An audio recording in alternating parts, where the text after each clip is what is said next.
Business Minds, pioneering and inspiring entrepreneurs. Creative talks, CEO insights, success stories, value markets, and financial education. This is the CEO Show. Hosted by Dan.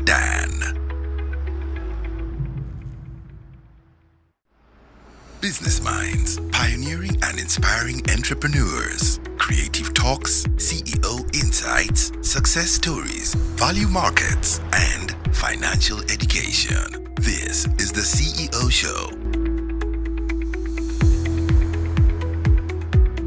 Hosted by Dan.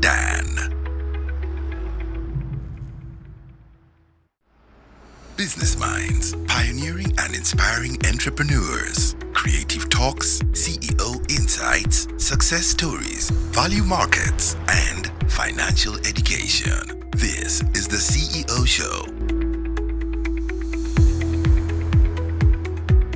Hosted by Dan.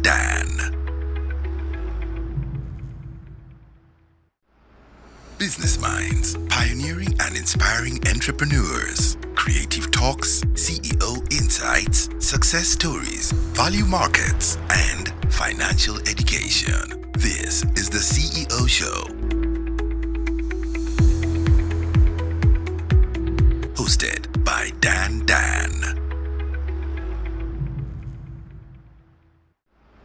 Business Minds, pioneering and inspiring entrepreneurs. Creative talks, CEO insights, success stories, value markets, and financial education. This is the CEO Show. Hosted by Dan.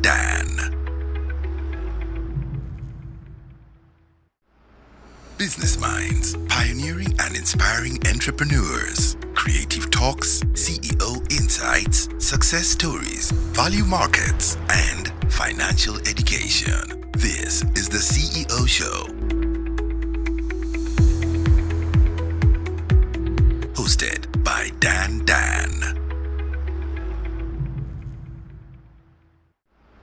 Business Minds, pioneering and inspiring entrepreneurs. Creative talks, CEO insights, success stories, value markets, and financial education. This is the CEO Show. Hosted by Dan.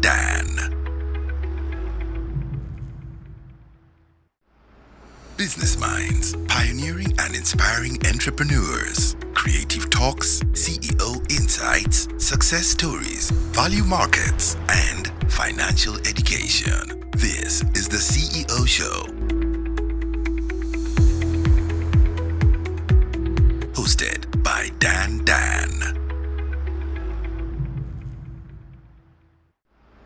Business Minds, pioneering and inspiring entrepreneurs. Creative talks, CEO insights, success stories, value markets, and financial education. This is the CEO Show.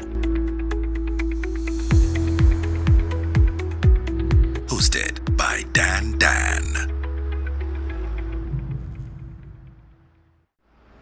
Business Minds, pioneering and inspiring entrepreneurs. Creative talks, CEO insights, success stories, value markets, and financial education. This is the CEO Show. Hosted by Dan.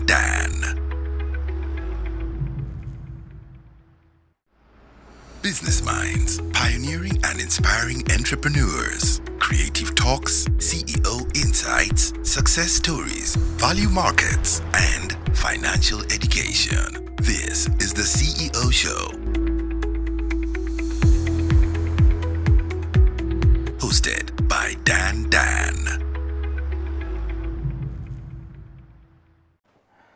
Good evening, ladies and gentlemen. Once again, welcome to the CEO Show. Remember, this is a show that always comes to you every Tuesday from 7:30 to 9. And remember, this is a show that always brings to you notable personalities with different experience in different industries.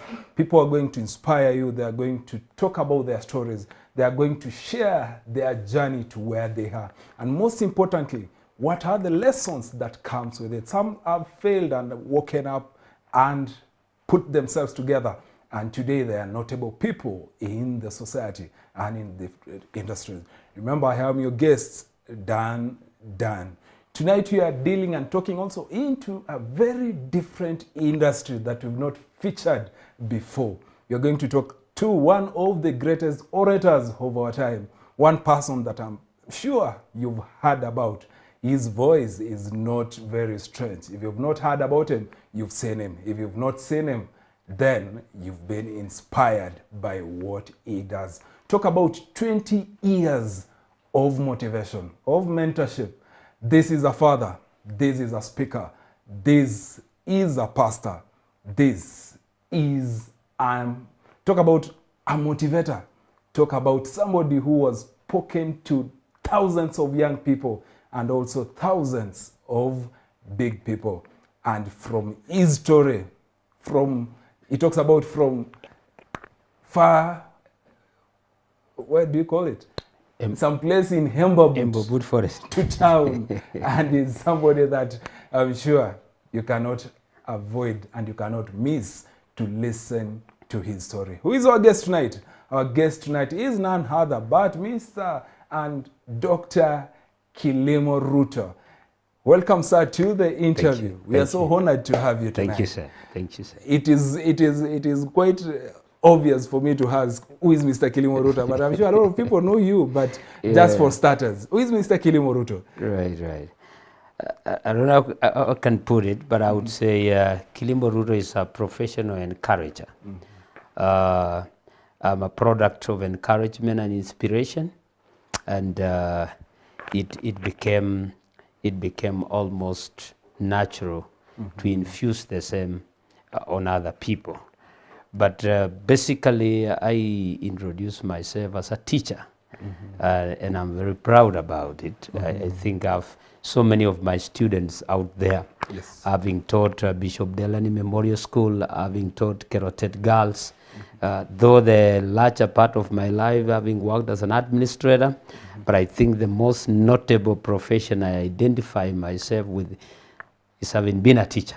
Okay. Right. So we call you Mwalimu. Mwalimu, yeah. Now, before even getting to be a teacher, people always look forward to hear about your story. Yes. You growing up, I'm sure you drew a lot of inspiration to who you are now. And yes. Now, getting the connection between the Kilimo Ruto who grew in Hembabut, let me call it Forest, to now being a notable person across the country, not only North Rift, but across the country. Yes. Give us an overview, and also way back, where were you born, and how was your journey growing up as a person? Right.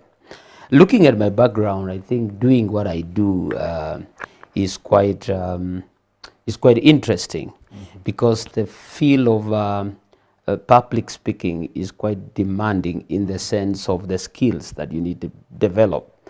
And if you grow within a setup, that language becomes one of the things that you first develop in your early stages, especially a language that is not your first language. It is quite an advantage. It gives you an head start. But coming from Hembabut Forest, and then you come to the space of public speaking, and even to the space of doing consultancy, is quite a thing. Because one, you can have a lot of disadvantage in terms of, number one, building the confidence that you require to speak in public, and number two, building language. But one of the most interesting things I've learned about life is that there are things that are inbuilt in us that if you get to discover, it becomes easier to develop. And when I realized that public speaking and oratory skill is something that ran down my lineage, it became much easier to develop. So I grew up and was born in Hembabut Forest. One of the notable things that you can see as a bottleneck in that environment is getting quality education. Because we grew up in this kind of environment where we would just get bundled in the class, and packed, and you're just seated all through, and I don't know why the classrooms, they have a long narrow design. You know, wangepanua namna hii ndio watu wakae wakue karibu na mwalimu. So some of us tulikuwa nakaa huko nyuma, you know, you learn through rumors. Unauliza mtu mwalimu amesemaje. So it was quite a challenge, you know. And many people who are even good enough really never made it. You know, some guys I meet them who even used to beat me in class, and some of them never made it because it may not be even money alone. One of the biggest advantages I had in the village is my parents, who really, even if they were poor materially, they were so rich socially. And it gave me a head start, if I may say. I had parents who were already going to church. I had parents who loved education. You know, I had parents who had a stable family. Because I can tell you, many people who have lost in life, you will realize that it may not have been so much of material. Many of them came from dysfunctional families. And I can tell you today, if you find somebody who came from a dysfunctional family and he has made it in life, that person is strong. I can tell you. So I'm one of the lucky guys who, despite coming from such a poor background, I had a strong parental support. I had people who made me believe in myself when I was a little boy. I've told this story time and again, that my father used to go around preaching in the village. And every time he went around to preach, he would tag me along. So nilikuwa nafuata mzee, tukifika huko, mimi nasalamia mkutano, yeye anahubiri. Mkutano ingine, as a matter of fact, I started facing crowds when I was a little boy. Today, my father is retired, doing over 90 years. Sometimes he comes to Eldoret to visit me, anakaa, you know, and I take him to my meetings. Tukifika huko, yeye anasalamia mkutano, mimi nasungumza. It's now the vice versa. It's now the vice versa. So you can see how I got positioned for this many years ago. Yes. In as much as I was not speaking English and all that, I would do this thing in my local language. When I was at around grade 5, we were doing, they used to call them concerts, drama, in church, for Sunday school and stuff like that. And they used to position me in the role play of a prophet. And you know, prophets would come and give a command. So they needed somebody who had a command of language. And we used to do it in Marakwet. So we would go there, we practice, we do the recitations in Marakwet and all that. And they would always place me where they need somebody who would give sort of a speech, or where there is somebody is needed who would do more of talking. Okay. That's the position I was put in. And they prepared me for this. That was even before you joined high school, right? I was just in grade 3, class 3, class 4, class 5. I was already playing the role of a prophet. But now what was it that was making you so special unlike other kids? I came from a family of orators. So basically talking was in our lineage. Okay. Talking is in our DNA. My grandfather was a great storyteller. And I had a long time with him because my father lived over 100. In the village, they rumor that he lived for 130. Yeah, that's my grandfather. You know, there's rumors in the village that the old man could have lived something like 130 years, kind of. Okay. And I had a long time with him, just sitting with him, and he would tell me stories, you know, and he had a figurative way of telling stories. So, and it really captivated me. And as a result of that, Grandpa was actually prepared effortlessly, you know. We would go for football when I was in primary school, and when guys were playing, I would climb a tree and start doing commentation. You know, I was a commentator. Yes. Okay. I even started nicknaming people. There are guys up to date. They have names, nicknames, which I gave them when they were playing football in primary school. Up to date. There's one called Mulamba. He's now a senior police officer in Nairobi. He is called Mulamba up to date. There's one working here in Rifaro. We call him Mzungu. You know, there was another guy who used to play football well, and I nicknamed him Mzungu. There's another one, a police officer, Kimutai. I called him Abbas. You know, that time, those were the names which were in the Kenyan team. I would listen to football, and then I listened to those commentators. Then I go and do that in primary school. Okay, before telling us now what was your nickname, ladies and gentlemen, remember our guest tonight is Dr. Kilimo Ruto, who is the CEO of S.O.A.R Africa and also the founder of Kilimo Foundation, and it's just started. I'm sure there's somebody that you draw a lot of inspiration, and the show is going to be fair. Please tell us where you're watching us from, and also please, if you have a comment, please make on the comment section. And also, if you have a question for our guest tonight, don't hesitate to ask. Remember, we're coming to you live on Facebook and also YouTube. And remember, we are coming also live on TikTok. Make your questions come through. Just as we are saying, Winston Troy is saying that good job on sound. Togo Shali Hali is saying this is a great show. Philo Lama is watching. Abram Rono following the program from Finland. This is a great show. Steve Bob Ngetich is also watching. Koyama Mose, the way from the US, is also watching. Peter Mayo is watching, and many others who are still coming in. Please make sure that you share this conversation for somebody to know that you're watching, and also make a comment for us to know that you're part of this particular episode. Mr. Kilimo, you took that you are nicknaming people, and what was your nickname? Yeah, they equally nicknamed me because I was so much of a reader. I would read so many books. And also when I was doing my commentation, during breaks I would break and say some stuff, you know, and people could see like this boy reads a lot. So they nicknamed me Musoma. Musoma. So if you go to the village, So if you go to the village, if you are looking for me, if you say Kilimo in Mbobut Forest, you may people might not know. Yeah. But if you say Musoma, okay, I think I have to use that name. But now, okay, as young as you are, were you that kind of a child that when people were asking who do you want to become when you grow up, did you say that you want to become a motivational speaker? Did you say that I want to become a teacher? What is it that you wanted to become at your early age? I even didn't know there is something like motivational speaker or stuff like that. I really didn't know. But I really wanted to be a commentator. When I was growing up, nilikuwa nataka nisome nikuje nitangaze mpira. That is what you wanted? That is what I wanted, you know. There was a guy called Ali Salimanga. Alikuwa a commentator in Kiswahili. And I really liked, and he would put a lot of jokes when he was doing his thing. So he would say something like, so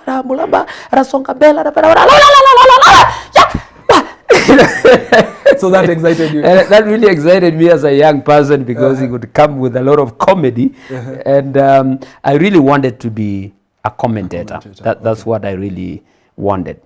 Journalist, but to do to do sports. That's the space I really wanted. After primary, when I came to high school, I was so excited with automobiles. Every time I would read, in fact, I used to have a magazine that discusses different kind of vehicles, blah blah, mini and all that. In fact, that's the thing that dropped me to physics. That's which high school were you? In St. Patrick's City. The St. Patrick's City. That shows so, that you are yeah. Then it was a school with a difference, you know. If you were in St. Patrick's City, I mean, you were somebody else. But now, before even we go into details about St. Patrick's, but this is a young person all the way from Mbabut. Now you've made it to Iten. That is the St. Patrick's School. Yes. How was it? How was the experience? It was interesting because before I came to St. Patrick's Day, there were two guys who had already come ahead of me to St. Patrick's Day. There was currently engineer David Chemutuo, who came to St. Patrick's Day, and then there was another one called Michael Kiplimo. Had come to St. Patrick's Day. Then I was the third to come to St. Patrick's Day. There's some guy who came to St. Patrick's Day, but he dropped out in Form 2. Then he went to another school, but he fought it through. I think he's now the public relations officer at MTRH. So I think because of school fees and stuff like that, he dropped out of St. Patrick's. So I was like the fourth to come to St. Patrick's Day. From your village? From my village. Now these guys, when they came to St. Patrick's Day, they brought very interesting stories. One, they were telling us that Mzungu, you know, a white man, was the principal. Then Brother Colm. And then they would tell us so many about stories about St. Patrick's Day. There's no prep, you know, there's no morning prep. Evening by 9, you go watch news. And then, you know, there are outings every Saturday. it talked of a unique kind of a school, right? And the kind of meals they would serve in St. Patrick's Return, blah, blah, and all that. And I think I said, I need to be there. I need to be there. You know, and also the problems we were going through in Mbabut Forest. Evictions time and again. I can't count the number of times when our houses were torched. You know, and then you are evicted, you have to get out of the forest, you know, stuff like that.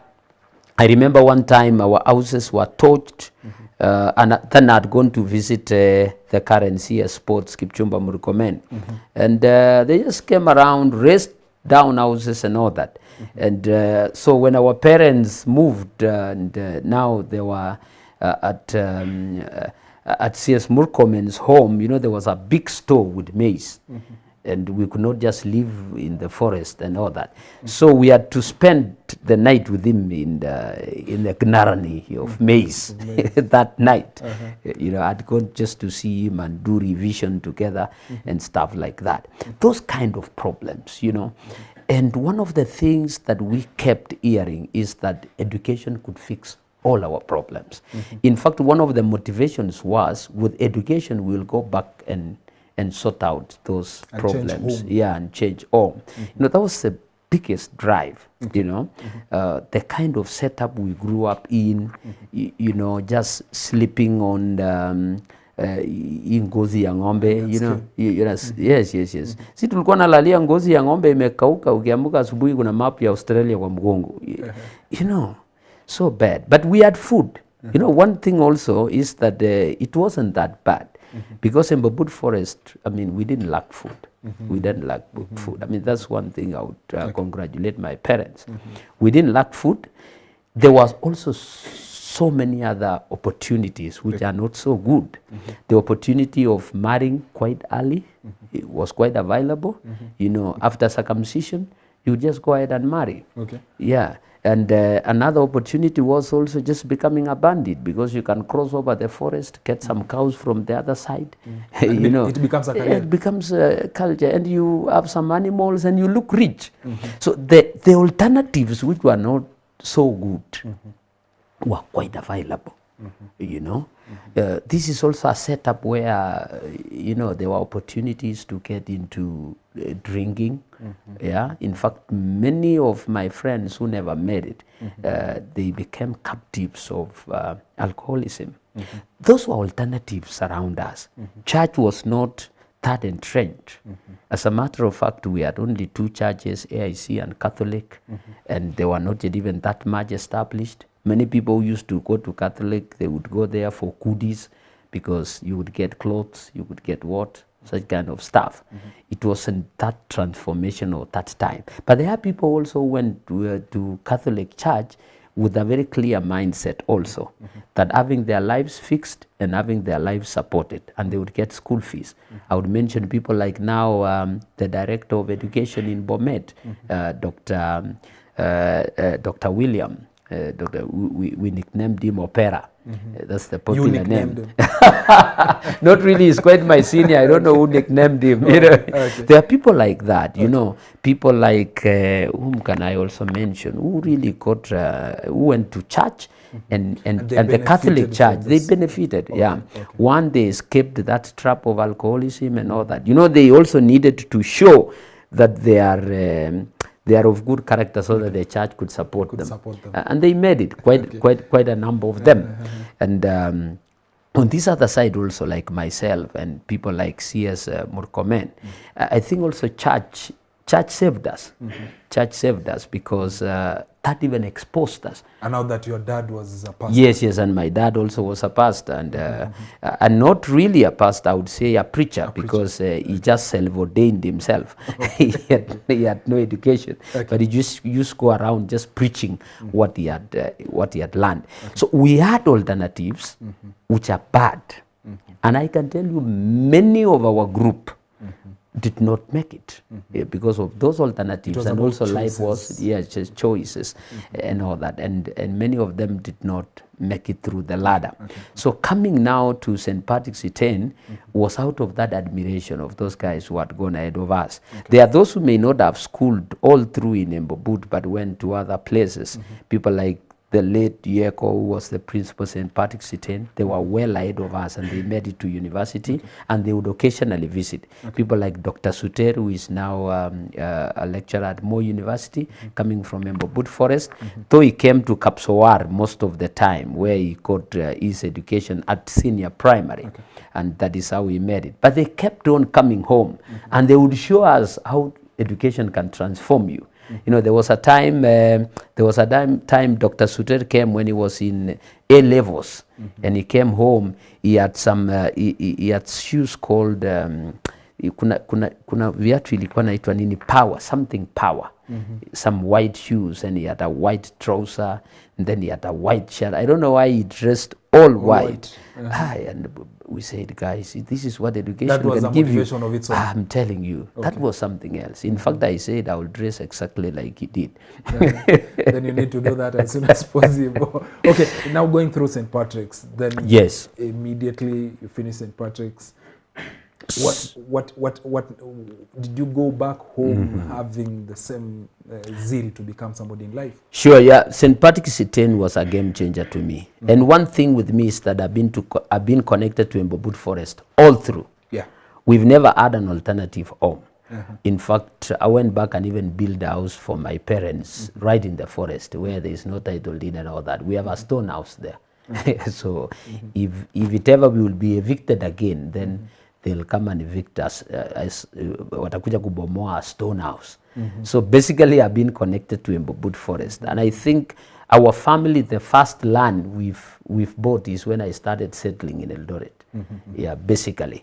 But we've been Embobut Forest all through.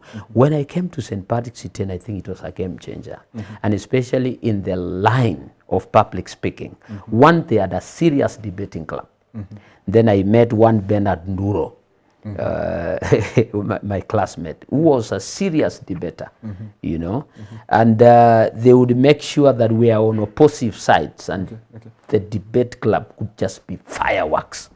So when I was in St. Patrick's Iten, another thought came to me. I thought of becoming a lawyer, because I became so argumentative, especially because of the debating club.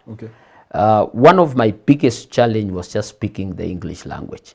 Because now because that is what I was so keen. I need to understand also, because most times you find that most young people will always have this demeanor that you get oppressed because of where you are coming from. Yes. Sometimes you talk about also your body size. You're so tiny, less English, but you still had the confidence. I was trained confidence quite early in life. And number two, I think somewhat I believed I'm sharp, because I came to St. Patrick's Iten via admission. I passed, and they admitted me to St. Patrick's Iten. So when I came to St. Patrick's Iten, I knew anybody who had contrary opinion about my intelligence was wrong. From the word go, because I didn't come there with borrowed marks. Yeah, in fact, I was third on the admission list. I was third on the admission list. And coming from Embobut Forest, I was number one in the entire zone. And when I came to St. Patrick's Iten, I was third on the admission list, and they were ranking us according to the marks you had scored. So I had no doubt that I'm a good student. You know, so I would not doubt my intelligence, but it came with its own measure of challenges, because there were people who were not that good academically, but you see, English was like almost their first language, and they would do good English. Yeah, but now you see here, I didn't have good English, but I had what to say. I had what to say. You had content. Yes. So when I was in Form 1, in fact, there was a time I asked for opportunity to pray for food. We used to pray for food in St. Patrick's Iten, and the DH captain could call everybody to order, and they pray. And I went to the DH captain. I told him one of these days I would want to pray for food, because I just saw the congregation, and I said, like, I need to talk here. I just saw audience, you know, and the talking in me. Ikaniwasha. So he gave me a chance, and I went in one time, and he called everybody to order. And I took the podium to pray. And I started roaring. Now, little did I know there is how English is spoken in the civilized world. So I spoke English according to Mbobut Forest. And the prayer was pretty something simple. It was something like, in the name of the Father, the Son, and the Holy Spirit, amen. For what is before us, we thank you, O Lord. In the name of the Father, the Son, and the Holy Spirit. I said, I can pray this prayer. I roared, loaded with two things. One, confidence. Two, a loud commanding voice. In the name of the Father, the Son, and the Holy Spirit. People laughed. The following day when I came to class, I found my name written in some corner. They used to call it Shrap Corner. Wale watu wanaangamiza lugha. But you see, today here I'm on a talk show. Very true. You know, I had to talk. You know, one thing I realized is that you learn best by doing. Very true. Whichever way you look at it, even people want to get into business. This is what I tell people, get into it. You know, the biggest problem with people is that people are too educated to start anything. They spend a lot of time, and I have no problem against analysis, you know, feasibility study, market research, stuff and all that. And I can tell you, people are too educated to start anything. One of my favorite books I'm now going through is a book titled How Come That Idiot is Rich and I'm Not. And one of the things that guy is arguing about is that sometimes we are too careful to fail that we can't start anything. And I told myself I would rather fail at doing something than succeed at doing nothing. So by me speaking, in the process I learned, and I admitted, by the way, I don't do good in speaking English. And I gave myself an assignment. And I said, after all, I'm in school. You see, I'm not already in the platform of business, or I'm not in the platform of really public speaking. I am in school. I am a student. So I admitted that. And I enrolled myself into school. And I started learning to speak. I started learning pronunciation, you know, and I had wonderful teachers in St. Patrick's City who used to teach English. Wonderful people, you know, and I had a lot of support. You know, I started learning pronunciations. I started reading further, because actually my biggest problem, by the way, was not grammar. My biggest problem was just pronunciation. Because English clashes head-on with Marakwet. I mean, we got so many sounds that, that are not there in English. So that was the challenge. So St. Patrick's City was the game changer, because number one, we had those debating clubs, and number two, symposiums. Yes. Even symposiums which I would not participate, I would go there to go and open the meeting. Yes, either open with prayer, I open the conference, either open with prayer or probably open with a small word, you know, and all that. We also had a very functional Christian union in St. Patrick's City, which we used to learn preaching and all that. And I would say St. Patrick's did it for me. Yeah. That's what made you. That's what made me. Okay, now just to finish in terms of career, now after St. Patrick's, you moved after St. Patrick's, education? now I moved to more university to do education.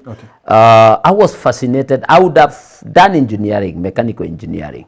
Now the problem is that in St. Patrick's City, I think I got involved into talking stuff and all that.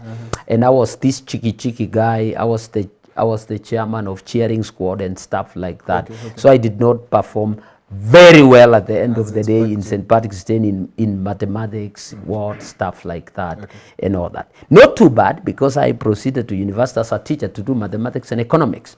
Yeah. But after that, now I moved to masters to do governance and leadership, which has now become my specialty through to PhD. I also pursued management, where I am a certified management consultant with Kenya School of Government. So that has been my line thereafter. Not really mathematics, but I graduated anyway. It was not easy, but now after graduating with your bachelor's, that is undergraduate. Yes. Now with in mathematics and yes, and economics. I went to teach. Now you went to class. That was your first employment. Right. Which school did you first? Bishop Delany Memorial School, right here in town. It used to be called the Loretta Rambe.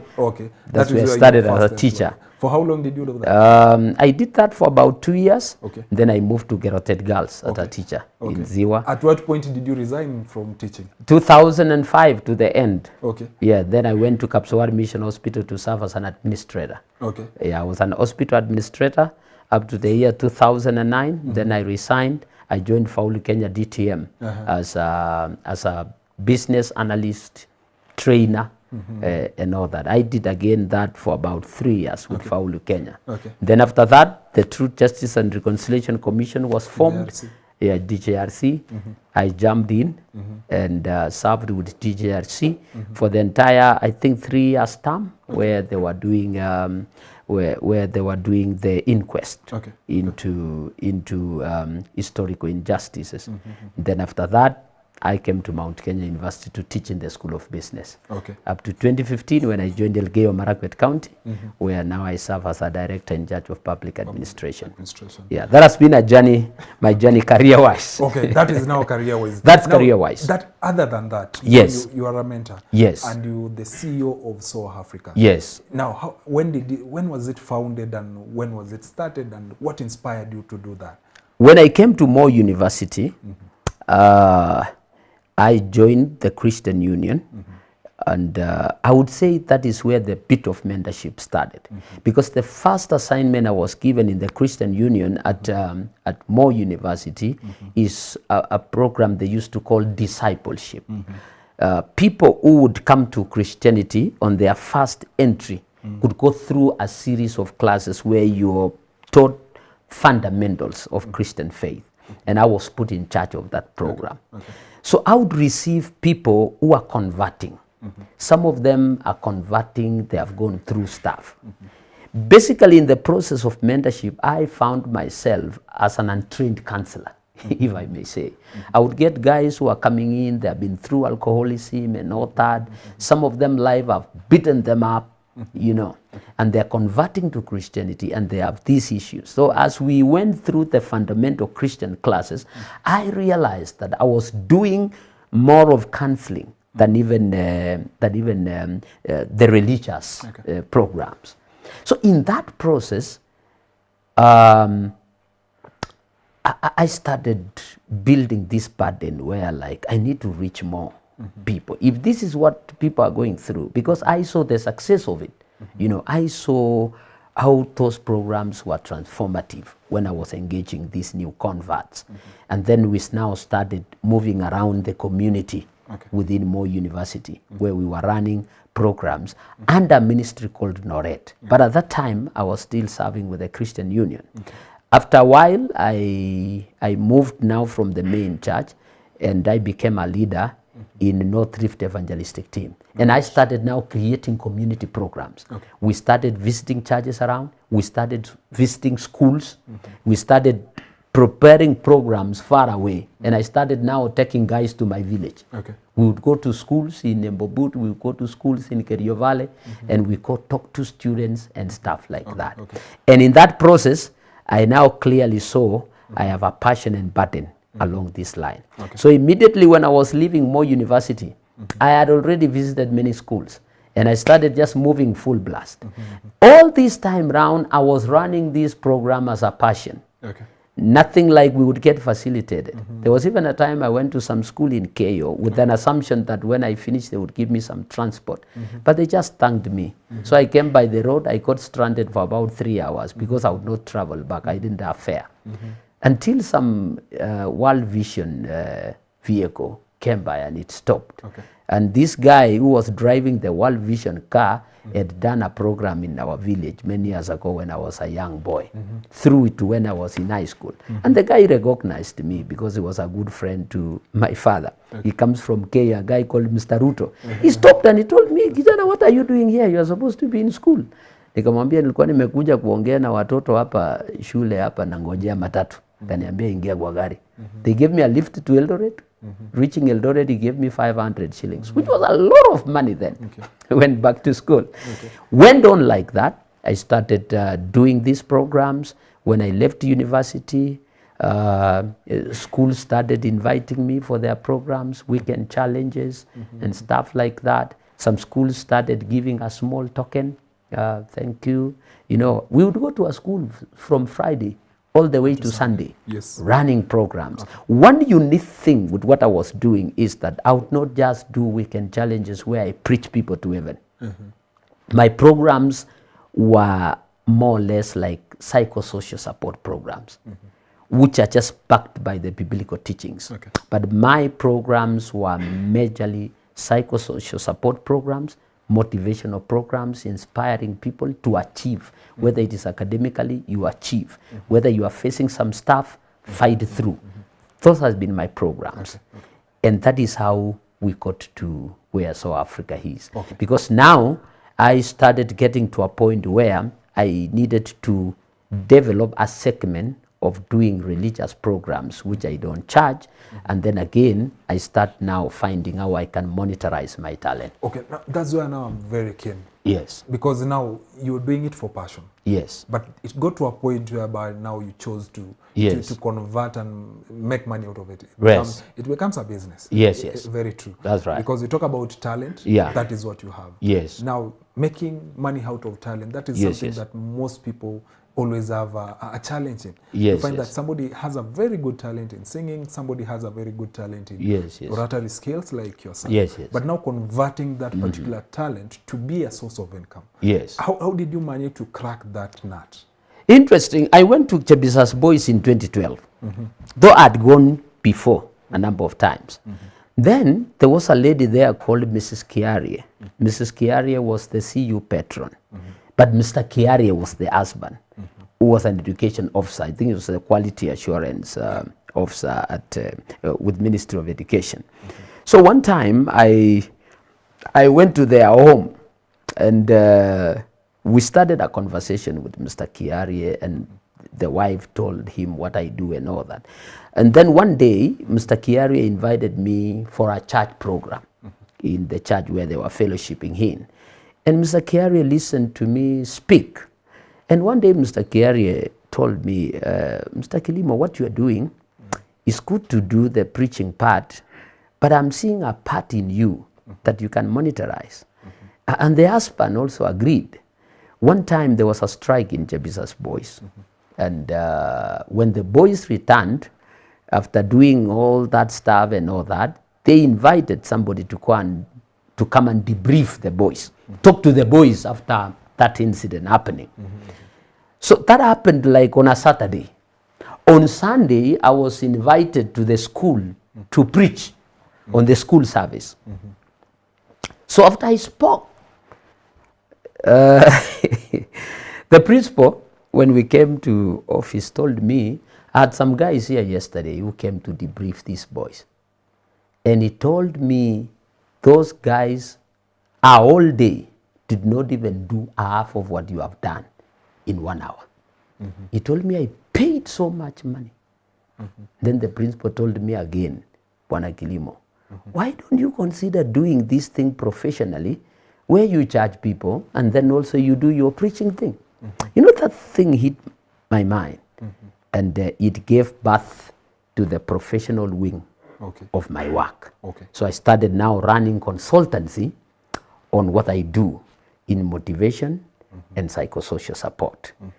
It started small. Then those days, motivation in schools and all that was not something that really get paid. People who were getting paid in schools were actually professional counselors, right?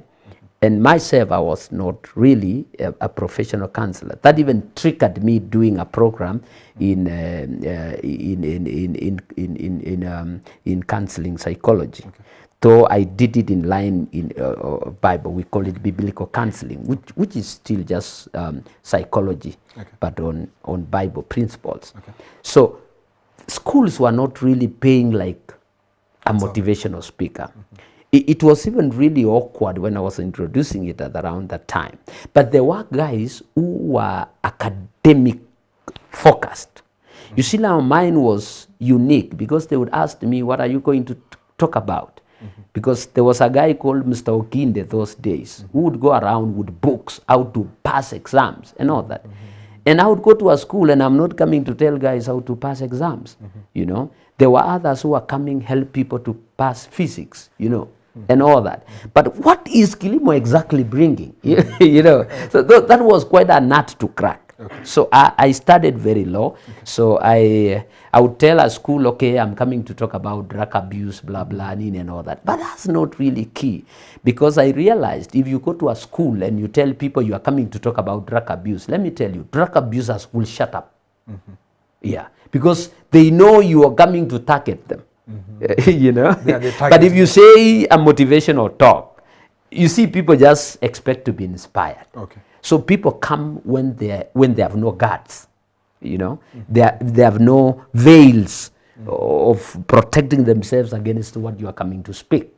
So schools began realizing that there is something here that is neither academic, neither direct counseling. There is something in between here called motivation, you know. And schools started paying something like 2,000, 2,500. And being somebody who had just come into this space of, it looked like a lot of money. Though it wasn't really. It was a serious underpayment, if I may say, really. Because had I been charging like what I charge today, I would be a millionaire, really. But 20 years ago, schools even could argue. You tell them 2,500 and you really argue. I remember one time, just with due respect, I went to Yale School and I'd asked for 2,500, and I think then the principal rejected, really. So I told them, let me come and speak for free. I just wanted her to listen to me. So she said, okay, not really for free, and they agreed 1,000. So, and she decided to join the forum for like about 20 so minutes, then she goes for another assignment. She ended up sitting for the entire 1 hour session. And after that, she decided to pay me the 2,500. Because she saw the value. She saw the value. Okay. Now, Mr. Kilimo, now I'm so keen also to understand now the difference between, we talk about motivation and there is mentorship. Is there a difference between the two? Yes. Okay. Yes. What's the difference? I would say motivation is just like punch. Yeah. You just come, inspire somebody on one off, you know, and then that is it, you are gone. But mentorship is where you create a link where somebody can look upon you, follow up, and probably you can create a chain of feedback. Right? So I would say mentorship may not necessarily be like you are one-on-one, hold your hand, and probably sit you through. That could be how ideally should be. But if I can sustain you following what I teach, it can amount to mentorship without even that physical connection, even without me even knowing that actually you are following my stuff. But if I can take you step by step into growing out of something, like their teachings I've done through TikTok, their programs sometimes also I run on my online platform, and there are guys who have dutifully followed them. And that becomes a mentorship. Even if I have not come in contact physically with them, I have taken them from one step to another. Some of them post me questions. Some of them we discuss things over the phone.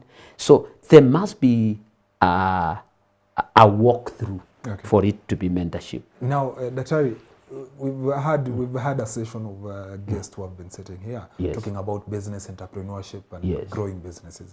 And something that has featured very prominently is talking about success to young people in they venture into business, they venture into career and what have you, that you need to have a mentor. How important is it in business and in any other sector? Very important, and I think mostly very important in business than even in career. Because sometimes career you got a JD, and in most cases you have a supervisor. Sometimes even your supervisor may not be a mentor, but just keep you on check, and you have almost like a checklist. Career as an employee is more a straight path. It's so predictable. It's so predictable. You are trained for it. You are trained for it. Then you come and do it, and it's almost like a straight line. It's true. Right? But business is not a cup of tea. Number one, you may not even be trained for it. Yeah, you're doing a pharmaceutical business when you're a mechanical engineer. You know, you're running a school business when you are not even an educationist. You know, sometimes business can just be uncharted waters. Business can be so unpredictable, you know, and business, in most cases, the buck stops at you. And as an employee, the buck sometimes, in most cases, may not stop at you. As an employee, priority of the person running the business is to pay your wages or your salary. You know, but in business, you are not a priority. You don't start by paying yourself. As a matter of fact, you are the last. to be paid. I know people who have been in business for over 10 years and they have never paid themselves because the business hasn't gotten to that position where it can pay that person. So business, I would say, is uncharted waters, and that is why a mentor is so critical. Having somebody who has ran a business successfully to hold your hand is so critical in business. One of the biggest problems is that people have been motivated into business without being given much clarity. So that people come to business with what Kiswahili calls msisimuko. Be your own boss.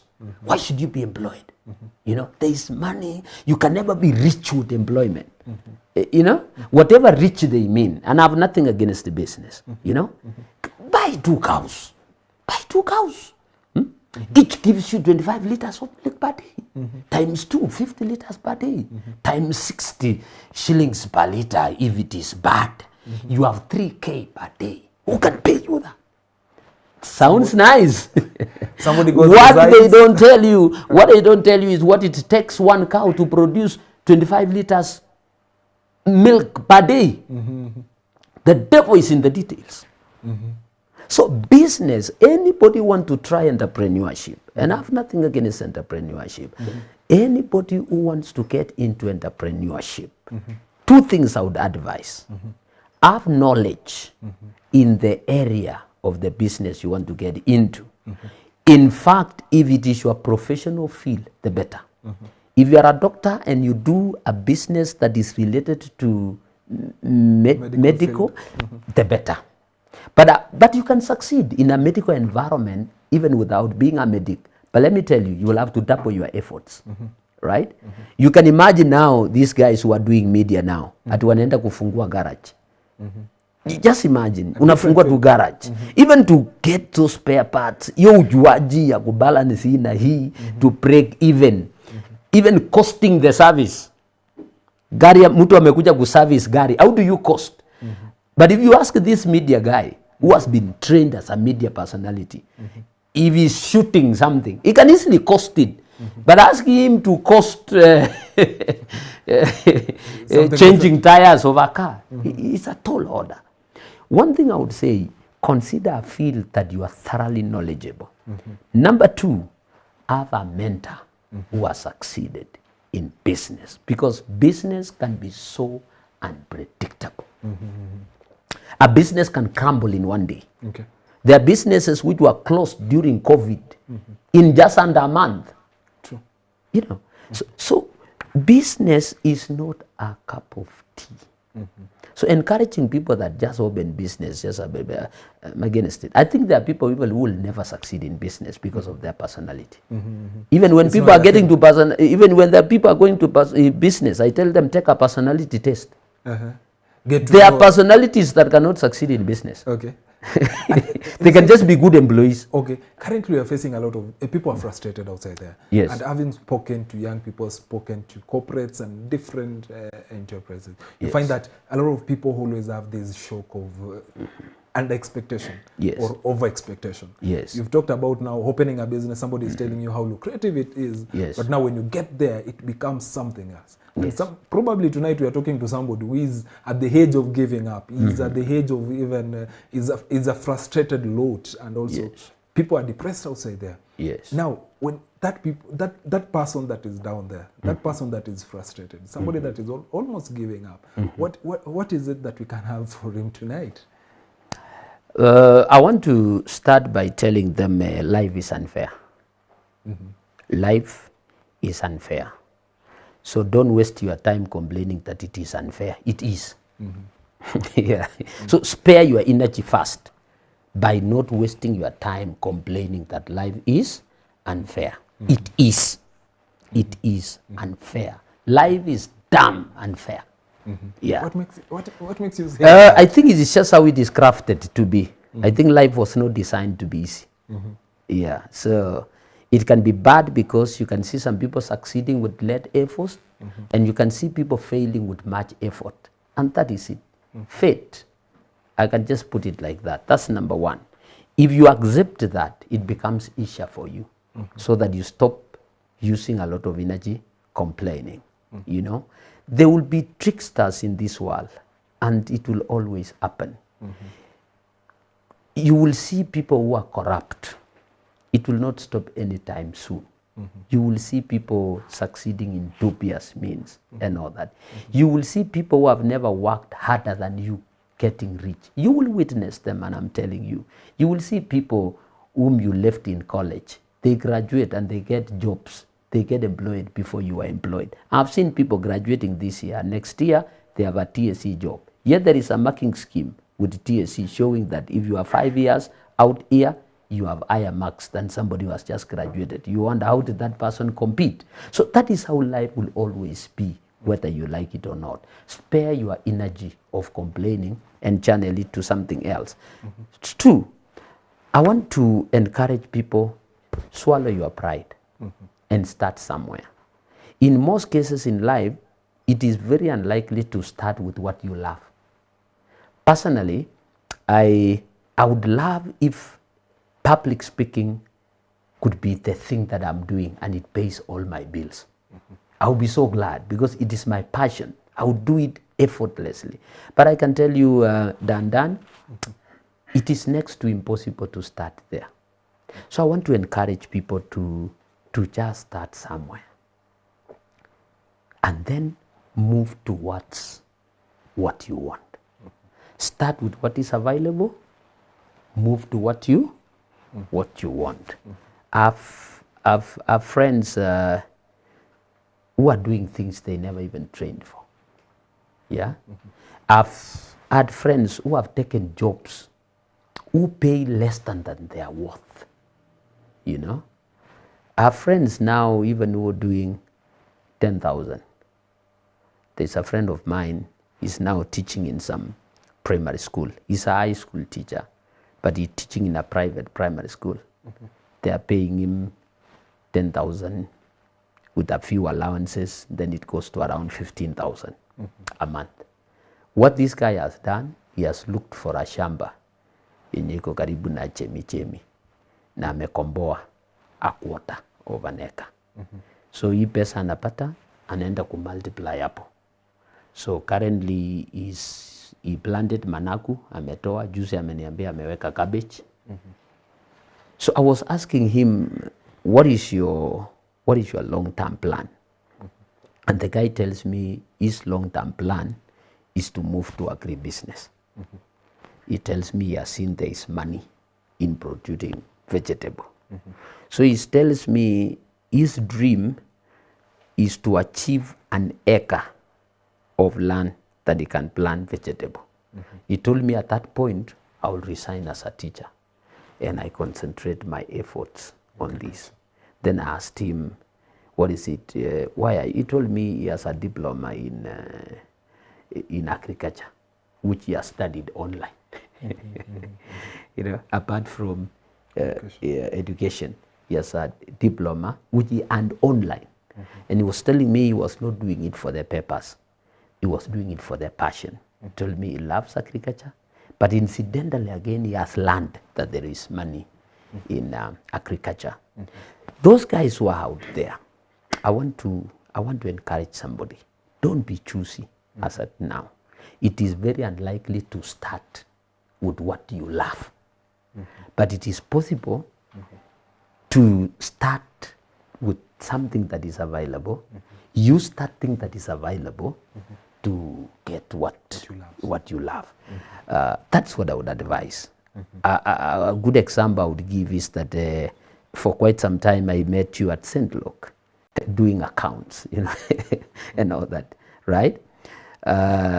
Looking at you here now and doing something that I would say you could be passionate about. There was a time I came for a Shere you hosted, and people were talking about you having been somebody aligned to passion as a young person. He used to dress sharp those days and all that. I would imagine that was what you loved, but you never started there. True. You went doing a lot of math and a lot of computer stuff and probably boring stuff to you. But you see now, that's what pushed you to now what you love and what you're passionate about. So that's what I would tell people out there. do even something that underpays you if it is the only available option for you. Okay. You know, there was a guy who came to my home herding cows, only to discover over time that the guy had a diploma in animal health. You know, he left my home because he got a job in Kericho. You can imagine. And he had come with his family. Kuja kuishi karum moja yenye ilikuwa hapo kwangu. And he was helping me run a very small dairy that I had. And he didn't disclose to me that amesoma sana. Tulikuwa ananiambia tunataka kazi yoyote tu. And he came there, he would feed his family. But from how he was doing his things, I would realize that this seems to be an educated person. From how he was conducting himself, from how he was doing his job and stuff like that. So anybody who is out there, I would advise them, start somewhere and do it so well. One of the biggest challenges we have in this country is getting somebody who can do something so well. I think we have people, because they are doing something that they feel it is less than their worth, they don't do it so well. You know, there was a guy who was lamenting that in this country, si ati hakuna kazi, ati hakuna wafanyi kazi, ati unapea mtu lori, anaenda kugongesha, within 1 week, you are supposed to be replacing shocks. You know, wengine wanafika mstuni huko, wanauza mafuta.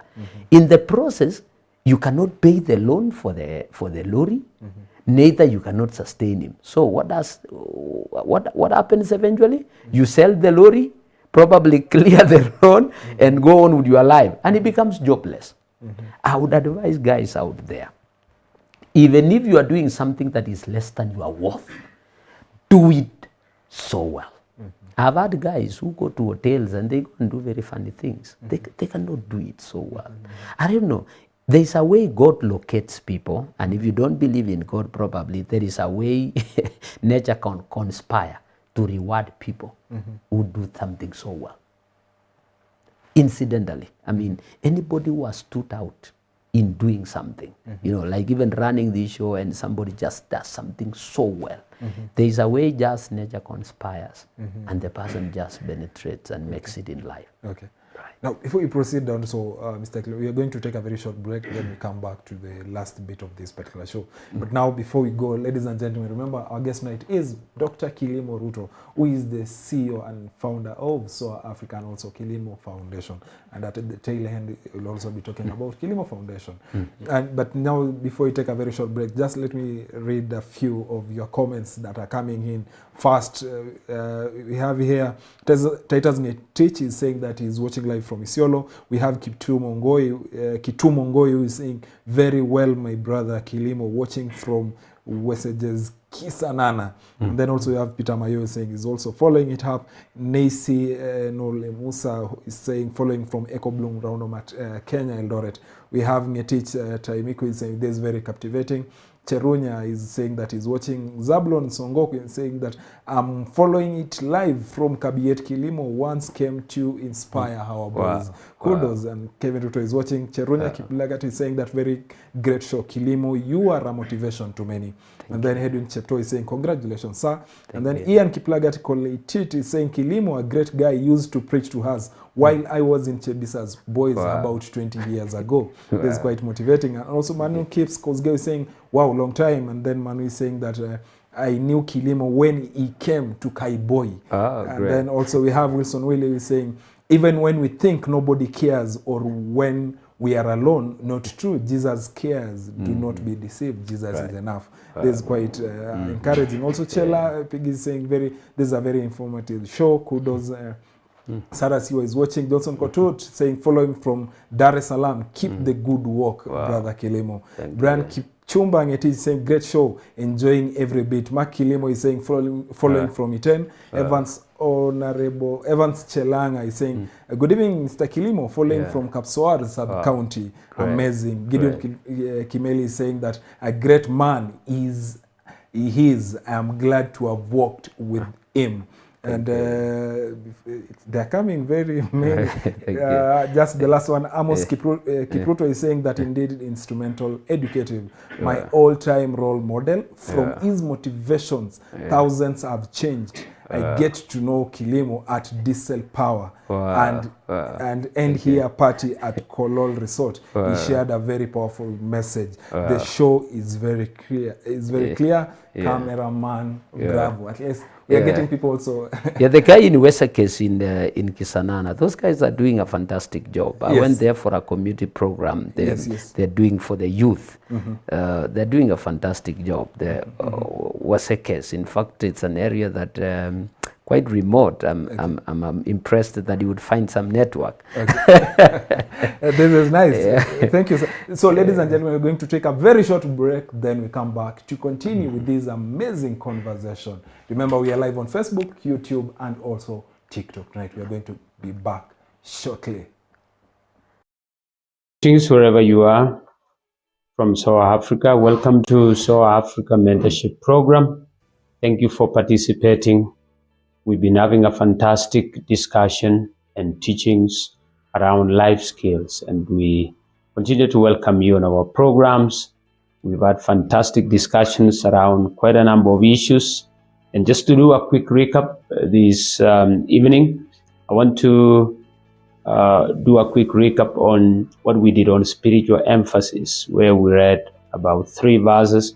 We read Genesis 8:22, where the Bible says, as long as the earth remains, or as long as the earth is still there are quite a number of things there that the Bible says they want to be constant. Because the Bible says you want to save yourself and save even those you come in contact with. And how do you do that? You do that by paying attention to everything that happens around you and within you. You pay attention to your thoughts, you pay attention to your attitude, the thing that we call your inner dialogue, that conversation that goes around you. You must check out and make sure that every time there is no negative conversation that gets entertained in your within. In your mind, you don't allow negative thoughts to settle. When they come in, you rubbish them, clear them very quickly by introducing another positive conversation. Our emotions play a very big role in affecting the outcome of our success. And therefore, intelligence about our emotions is that we are in a position to direct our emotions in a constructive way.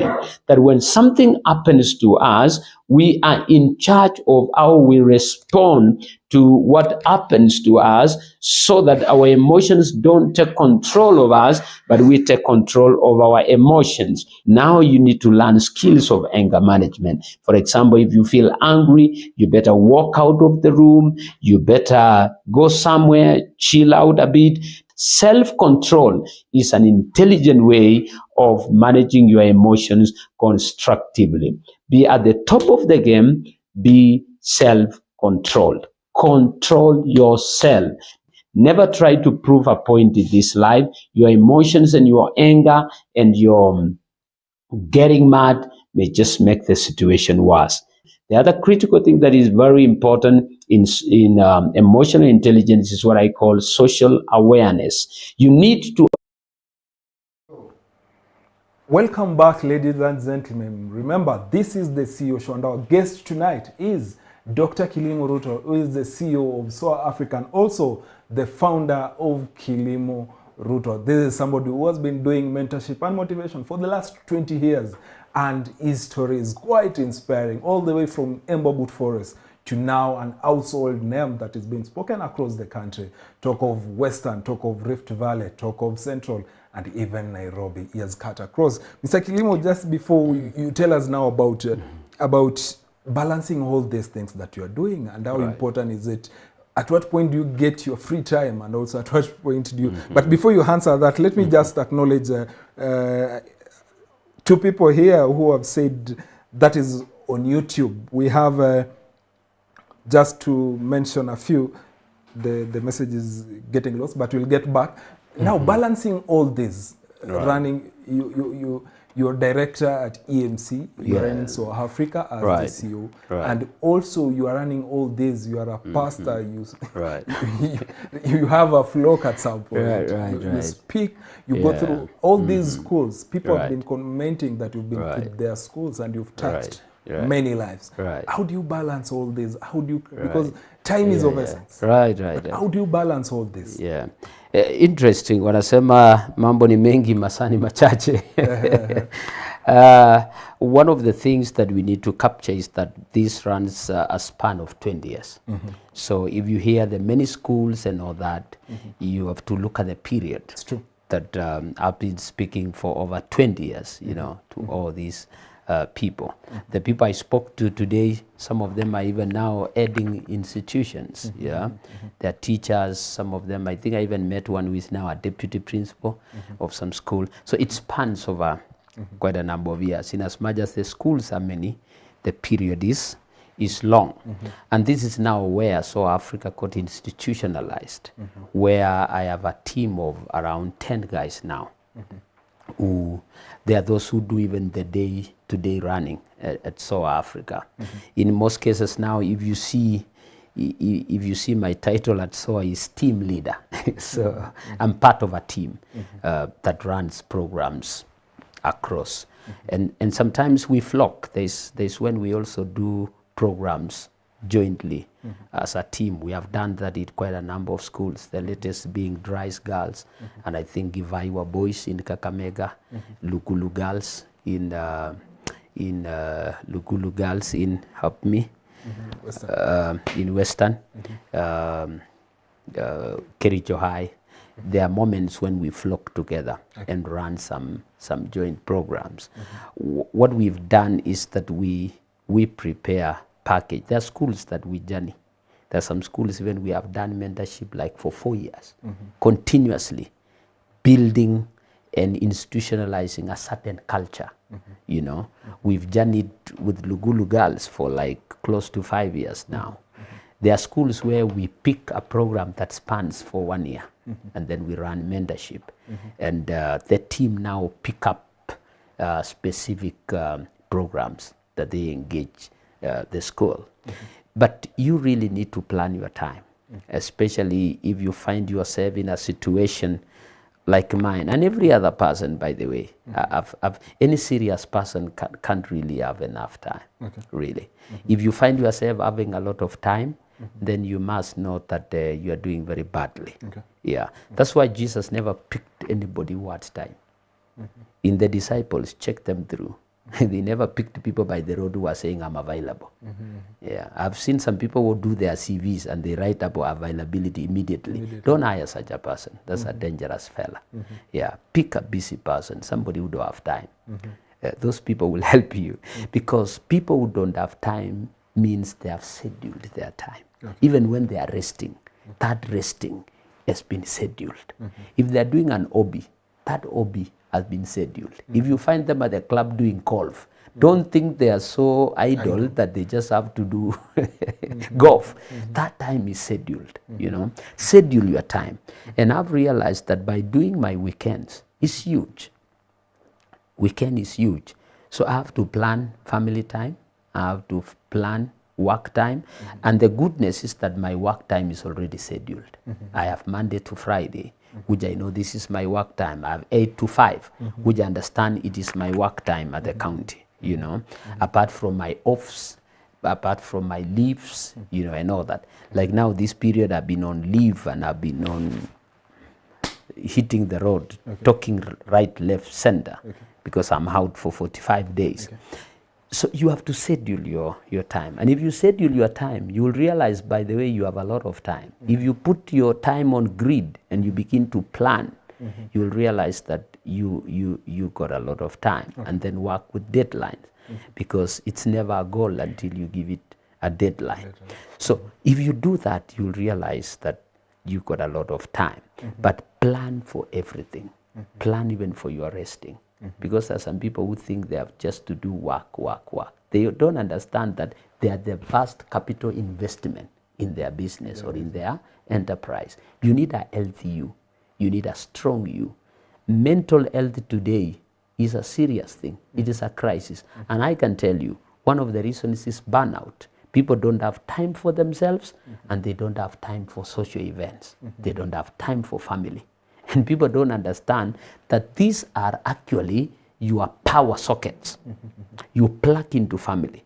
And I can tell you, anybody who has a strong functional family can easily succeed in business. When there is crisis, when stress strikes, and you have a strong family, I can tell you, there is no stronger man than a man with a happy wife. Okay. Yeah.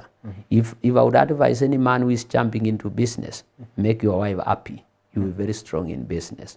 And there is nobody who suffers burnout and frustration than somebody who comes into work leaving a frustrated wife at home. Okay. You know, and I think it works vice versa. Okay. Kwamba a woman who comes into business with a happy man out there, it is critical. Those social connections are very important. Plan for parties.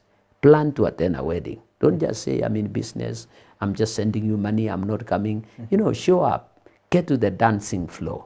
It means a lot for you clearing your mind, debriefing, so that tomorrow when you sit down in that board meeting, when you sit down with your clients, when you sit down to make sense of the figures in your business, you have a clear mind. So those are the things I would advise people, that don't just plan time for your business, plan for everything. If you want to work on your weight, plan time for the gym, you know, plan time for cycling in the morning and stuff like that. Have all that time planned out. And if you feel like you are going downtown, plan time with your counselor. There's no problem seeing a professional counselor. There was a time I went to see a professional counselor. I sat for 12 sessions. And I met some guy I was hurrying to see my counselor. I told him, hey guys, we cannot talk. I'm running to see my counselor. You know, so there are some people who can stigmatize counseling. But it's just normal. If you feel like it is taking toll on you, schedule time. See a professional counselor. There's nothing bad about it. It doesn't mean that you're losing it. In fact, you're gaining it. Okay. I think that's another topic that we'll come and discuss. Sure. But I remember we talk about get something to do, and somebody said that there is always value in scarcity. Yes. That anything that is scarce, it has value. That's so right. make sure that you find yourself busy. You've talked about family now. Yeah. And sometimes we find that we are too busy to our families. Yes. And speaking to even high schools and being a counselor and also being a motivational speaker. Right. And at some point, I am sure you get even children who run to you. Right. And some wish to have a father figure from you. Yes. Do you think parents are taking a backseat from parenting and giving that opportunity to pastors, giving that opportunity to priests, and also to teachers, and avoiding playing and taking the lead as parents? Do you think we have that gap? Absolutely, I think I agree with that 100%. Coming in contact with these children day and again.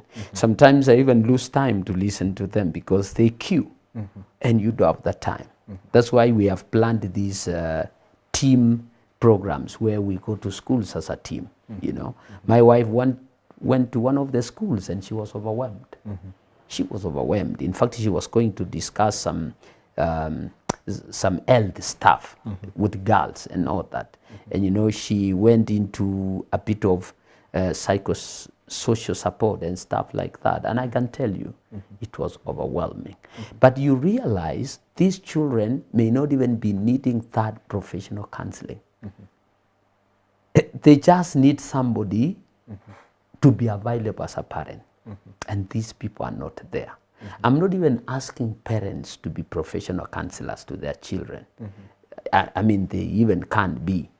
The only thing they need to be is to be available and affirm their children. There is no powerful girl than a girl who lives home, having been affirmed by the father. The father telling her, you are beautiful. I believe in you. You are wonderful. There's nothing you can tell that girl, you know. But now this girl with no available father, they become victims of con men. You know, some of them knowing that vacuum, they come and feel it, but with no good intention. And we end up losing our girls. The same thing to the boy. Fathers are not there to model a man's image. So these guys, in fact, there are now boys who would even want to be women. They even one who tell me, I want even to do surgery to be a woman. And he said, our father frustrated us, left my mother, left me, what and all that. I don't want to be associated with a male figure. I would want to look like a woman because my mother stood with us. Look at that. So sometimes even when you hear this conversation about, oh, I'm not this, I'm not that, I'm not this sex, I'm not that sex, let me tell you, these things boil out of children who have had their parents not available. I want to tell parents, be present. Don't bring presents.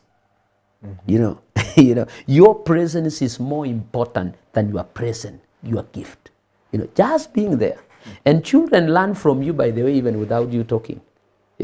My boy went to school one time, nagaketi mbele nagaweka mguu namna hii. Mwalimu akamwambia, kijana kaa vizuri, why are you putting your leg like this? Akamwambia, my father sits like this. Monkey see, monkey do. That's it. Those are children, let me tell you. They learn through observation. Children learn relationship by seeing how you relate with your wife. I'm telling you, if you can model a successful relationship to your children, you don't need to lecture them. They will just aspire to have a family that looks like yours. Treat their mother with respect, treat their father with respect, look like marriage is something wonderful. Your children will aspire that, And I don't know how it works that even when you have a dysfunctional marriage, your children seem to end up there. If you have an abusive father, your daughters kind of end up. Attract. Yes. I don't know. It's a mystery that I need to really understand. Unless those children get support elsewhere, and then they end up finding their feet and make choices better than what you parents model. But when did the rain start beating us? When we started thinking that money solves everything. Yes. Money solves very little. I think I can even put it at less than 20%. We really need money, but I don't think as much as we think. My grandfather, I think, didn't have money. He was the happiest. He lived to be 130. He enjoyed life, if I may say. He didn't have money, really. He had just some goats, nini what, shamba kidogo, and all that. I think greed would kill us. I think our biggest problem is greed. We think we'll be happier when we get more. But what I'm realizing today, the more we get, the more we suffer, the more we fight, the more we, the more strive, the more tired we are.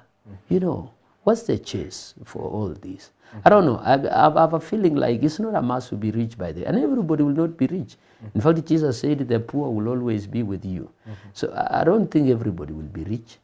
I'm sorry to say, but I don't believe that. Not everybody will be rich in terms of whatever you design to be rich. But there are people who are so rich without having so much material wealth. So rich could be your own definition, by the way. You can declare yourself rich and you are right in your own rights. I mean, you are entitled to your own opinion. What I'm only just urging people is not to paint poverty good, because it isn't. But I want to pray that everybody can attain to live a decent life. That if you want to take your children to school, you don't struggle. That if you want to eat, you don't struggle. If you want to dress, you don't struggle. If you want to travel, you don't struggle. If you have housing, you have a decent housing. With those basics, I think the rest, by the grace of God, if you get more, do more. Be more philanthropic, Today I run quite a number of motivational programs to schools that cannot pay our services. Currently I run mentorship programs in many schools in Marakwet, my home, and Kerio Valley, and all that, where I do programs for free, There are about 4 schools now I'm mentoring in Marakwet East with my own resources. What I would say is that what is killing parents is looking for money at the exchange of what they need most more than the money. I'm now seeing parents traveling abroad, leaving a small family behind with no clarity how when this family can fall back. And I can tell you it has led to families disintegrating. I don't oppose that, but what is your clear plan? When will your family fall back together? Because it has to be the shortest time possible. Otherwise, there is no meaning you lose your family and then you go and earn several dollars. You gain the world. And then you gain the world, I would say family could be like soul, where the Bible says, what will it profit you when Gain you the whole when, world. when you lose your soul and gain the whole world. Okay. Greed, looking for something that probably we may not even need. And I can tell you, we can grow wealth slowly by slowly. The moment you have established a family, and then you now start expanding your wealth pole pole, it would be good. I'm one guy who has faced losses because of wanting to become rich very fast. When I learned that lesson, I've learned to take my time and grow wealth slowly. Okay, now, because even somebody said that, Yes. asked this question that, what if all you ever wanted in life is what you have? Yes. What will happen? Yeah. But now, Daktari, what is killing, especially the young generation, now shifting to the current generation? Yes, yes. What is killing us is competition, Yes, is yes. comparison. People are in social media, people are showcasing a very Yes. good kind of life. And Yeah. a lot of people always struggle to live like them, not knowing Yes, what yes. they do. Yes. Do you think comparison is affecting us, or is it competition or something? Yeah, I Where is the think line? Where is the line between now competition and ambition? I think the biggest problem with young people is fame. They think fame is ultimate, but it is not. Now, the moment the fame comes, they begin to realize that it is not everything. They even begin to realize that managing fame is another tall order.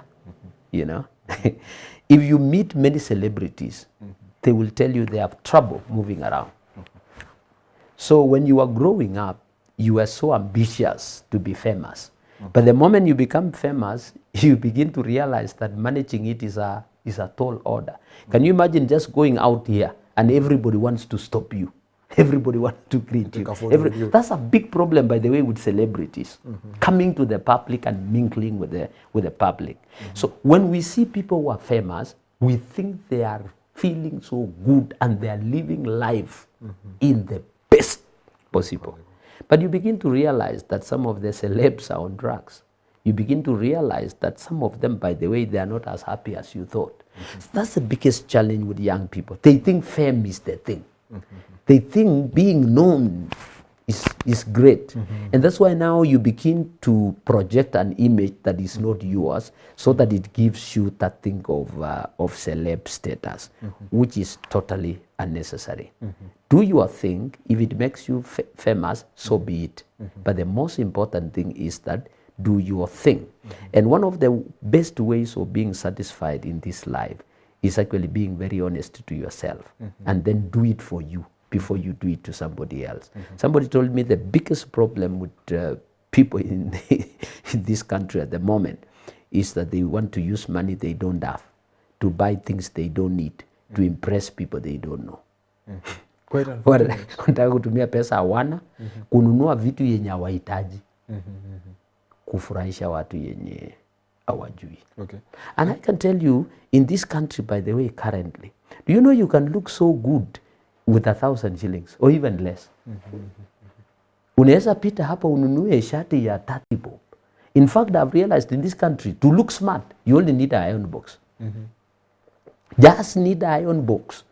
Buy something nice. Kwenda pick a pass. Utaingia hapa watu wanashangaa wewe umetoka sijui duka gani. Let's not go into that because utaniharibia biashara. Yes. But now, and somebody, I was watching somebody some times back, and he said that investing, being broke after impressing, is different from being broke after investing. And the challenge is we become broke because we have invested in impressing. Yes. And that is the challenge that we have That's the faced. challenge. Now, I think it's a reality. You've invested in, at some point you invested and you lost. Yeah. And you're somebody that you've diversify. Talk Yes, about, yes. at some point Yeah, you yeah. shared a story about Yeah, your yeah. greenhouse. Yeah. Sometimes you've been even conned. I wanted to be rich very fast. Okay. That was that the motivation? You know, coming very from a Mbubut forest, you know, I wanted to be rich very fast. And somebody told me, you know, if you do greenhouse, you are sorted. So I met some guys who knew how to talk, who knew how to sell, you know. And by the way, business is about selling. Just sell honestly. The strongest, anybody going to investment, I normally tell people, please invest in people who can sell your business, who can sell your brand. You know, like now you in the fashion industry, what I love is that you project it, you know, have people who can push your brand and people who can argue your brand. You know, communication is very important when it comes to business. So I met guys who exactly knew that it's only that now they did it negatively and they sold me into greenhouse business. Wakaniambia hii kitu bana utakuwa sorted. Hii kitu tutapanga tu, you know, at a greenhouse 30 by 8 meters. And you know, they were putting a lot of grammar. You know, this one, you know, Tilka F1. You know, anybody talking to you with a lot of grammar, be very careful. So I bought the idea. We signed agreement. Nikaenda kuwaonyesha shamba. Wakatengeneza shamba, wakapima, wakachota mchanga, wakasema wanaenda kufanya soil analysis, nini, what, wakarudi, wakaniambia sasa tutaweka vitu naitwa lime, we want to raise the alkalinity of the soil, sort of grammar. After that akaniambia sasa we are ready. Just to install your greenhouse and then we need, lakini sasa your greenhouse inatoka Nairobi. So we were relaxed. By that time I had not paid anything. Then one morning wakafika nyumbani hapa Elgon View. Wakaniambia sasa Kilimo, your greenhouse has just landed in the airport. Sasa wewe tu tupatie 130,000. Hiyo ingine wewe lipa baadaye. You can even pay using your tomatoes. Relax. 130,000. Nikawalipa cash hata sina M-Pesa. Sign agreement. Wakaenda airport kwenda kuleta the greenhouse kit for installation. Bado wako airport mpaka saa hii. Hawajarudi. Nilijezwa. I lost what, you know, 130,000 was not small money then. Back then was a million now. Na hii ni pesa nimeomba. It was even part of it was even a loan. I can tell you. That thing ilini backslide. What were the lessons that came with it? I said it must succeed. I said the greenhouse must succeed hata kama pesa imeenda. Out of hasira sasa. I got annoyed positively. Yeah, I said this thing must succeed. So I went to the internet. I went to YouTube, researched about greenhouses. I went to the ministry, horticulture. I looked if there is an extension officer wa vitu ya greenhouse. And I met a boy who had just been employed na alikuwa anafanya kwa flower farm, maneno ya greenhousing. But he was a boy with a lot of knowledge. He told me, I'll support you, Bwana Kilimo. Si tukaenda kwa ground, tukaangalia, akaniambia sasa hii greenhouse, akaniambia kuna hii makaratasi ya greenhouse ambayo imetolewa kwa flowers. Imeisha, lakini kwa mimea kawaida inaweza fanya kazi. So we bought a used greenhouse paper. Na akaniambia wewe kwa sababu ni wewe ni mtu una struggle, let us just use hii post ya kawaida. Sisi tukajenga greenhouse. I brought now my boy to learn what is going on from this guy. A young man called Kibe. He now works with the Kenya KAA, Jomo Kenyatta Airport. You know, after sisi kufanya hiyo maneno, God also blessed him. That's why I was telling you, when you do something with your heart, God remembers you. Kibe served me with one heart and he learned that thing like one touch. Tukajenga kutumia post tu ya kawaida. Tukaleta karatasi yenye ilitolewa huko. Huyo kijana alikuwa mjuaji, linked me to somebody huko Naivasha. Tukaleta karatasi, tukafunika, tukajenga, tukaweka mwaka mbolea, tukapanda nyanya. Na kuambia ndugu yangu, nyanya iliiva. Iliiva na neema ya Mungu. Tulivuna bwana. Sijawahi vuna nyanya namna hiyo. Tulivuna nyanya. We were supplying tomatoes almost the whole of this town. Hapa there was a Sikada tulikuwa na supply. Hii ingine za hizi inaitwa Goshen. That time was called Horizon. We were supplying tomatoes there. The only thing sasa I just realized it was a lie. Ile hesabu walikuwa wananipigia ilikuwa uongo. You would not make such kind of money from a greenhouse. Okay. But now this is the game changer. Kumbe they had conned so many people in this town. Some people have heard kwamba there is a guy called Kilimo who was conned but he has succeeded. They came looking for me to correct their greenhouses. You saw that. Now my boy had learned the trick. So I started correcting people's greenhouses. That's how I made my money. Word went around. Mimi nilijenga greenhouses mpaka huko Baringo, mpaka huko Kericho nilijenga huko greenhouses. I made a lot of money after being conned. It was a lesson. And I have a greenhouse up to date even at my home. Okay, now talking about the same, because we are, Eldoret is becoming a city. Yes. And across the nation, we That's found right. young people are being conned, young people are being left, right, and center. Talk Yes. about buying, when purchasing land, when purchasing vehicles, when even business deals, quote unquote, and at some point, some even lose their lives. Yes, yes. in the line of making money easy.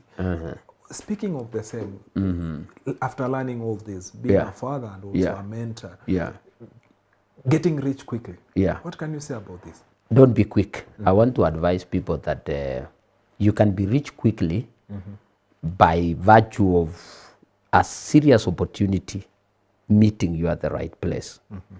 But those instances are very few. I would encourage people, grow your wealth step by step, step by step. And then, like you said, find areas where there is serious scarcity. Simple things. Sometimes you may not need even to do very complex things. Sometimes you can even do simple things and you make good money. Like as at now, as we speak, there's a crisis of managu in this town. You know, if you had some money and you invest in about 1 acre of land, do it professionally. You know, within 5 months, I can tell you, you could be a millionaire. You could talk in terms of millions. Yeah, you know, if you do it professionally. You know, there are things that you can do very sincerely. You know, in this country, by the way, do you know there is a crisis of bananas in this country? People don't understand. People don't know we consume bananas from Uganda. If you would consider a piece of land, you don't need to buy. I think people are obsessed with buying land. Do you know you can go to Kerio Valley and you lease land for 10 years? You lease it for 5 years. Why are you spending a lot of money into buying the thing that you can as well lease, use less money so that the rest of the money you can put it on investment. Check in an area that there is a great demand. Do your research. But I can tell you, you can grow your money slowly, by slowly. When you go to the construction industry, be very careful. People can con you. People can trick you. You might find yourself being followed by DCI, EACC, and stuff like that. So I would advise that go slowly, you will get there. Okay. Yeah. Now, because Kilimo, time is much spent. Now, talking about when you're celebrating your 20 years in mentorship, Yes, yes. you launched Kilimo Foundation. Yes, yes. Tell us about it. Yeah, Kilimo Ruto Foundation is out there to offer psychosocial support, especially to the group that cannot afford to pay. You know, what I've realized is that many people who can offer such services really could be quite expensive. Okay. Today, if you are to hire somebody to come and speak in your event, to speak to students and to offer quality training, it can be damn expensive. So Kilimo Ruto Foundation focuses on offering psychosocial support to the most vulnerable. We're also looking at supporting young people to get into agribusiness.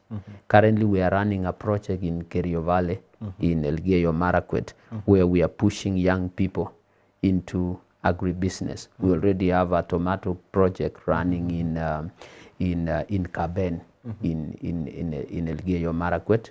We are in the process of introducing sunflower in partnership with another organization that does the same in Kitui. That's what Kilimo Ruto Foundation is focusing on. After helping young people come out of delinquent behavior, some are coming out of drugs, some are coming out of banditry. So what? And we are considering agribusiness as an alternative. We are pursuing also a partnership with another organization where we want to introduce avocado in Mbobut Forest as conservation. But our primary goal is psychosocial support and pushing young people to agribusiness. So we are looking at avocado as agribusiness. But again, it is conservation. So that's what Kilimo Ruto is much about. It's a baby. What we are doing in Kerio Valley is our first project. We are looking into getting into many schools that don't have capacity. I recently went to Langas. There's a school that is in those Fidongochi Duni Pale. Yeah, there's a public school that is there with quite a number of children. We went there to do motivation, psychosocial support. I had a team of counselors who would talk to a number of children who are going through stuff. That's what Kilimo Ruto is Wow. about. Keep doing it. Yeah, It's thank great. you, When you thank touch the you. society, you touch God. Sure. Also, when you Sure. touch humanity, Right. you also touch God. And just before you give us your parting shot and also where you're found and how Right. can people work with S.O.A.R Yeah. Africa, Right. because also you do mentorship at S.O.A.R Africa. That's right.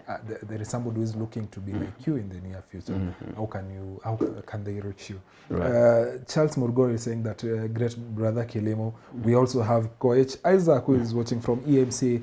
Elibet learned the importance of family on Rigiji family. The wife plays a big role in his life. Also, we have Nash Cheru is saying, my good friend and neighbor. And then Paul Chelimo, who is also watching. And then also we have Amos Kiprotich Limo, who is saying, watching from Kapchelos, Kapsowar Ward. Thanks, my friend Kilimo Ruto. And then Felix Mori, who is watching from Nairobi. Milka Kemboi, the power is here. Right. I think that is your spouse. And then many are saying that you made them who they are. Just to recognize also on YouTube, we have Samuel Mukwana who is saying, Dr. Kilimo Ruto, you are an inspiration. And also he's saying you are such a vibe.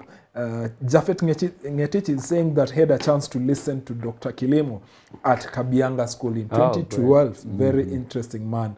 Then we also have Pastor Nathan Rotich who says, I'm Pastor Nathan Rotich from Kamasha, Marakwet. Kilimo is a great mentor. He mentored us in the year 2014 when I was a Form 4 student. Now I am a pastor at AIC Kabiro Westlands DCC. Godul Chesiro is saying that I am watching this and I like it. Dosila Adiambo is saying that I'm Dosila. I have read 3 of your books.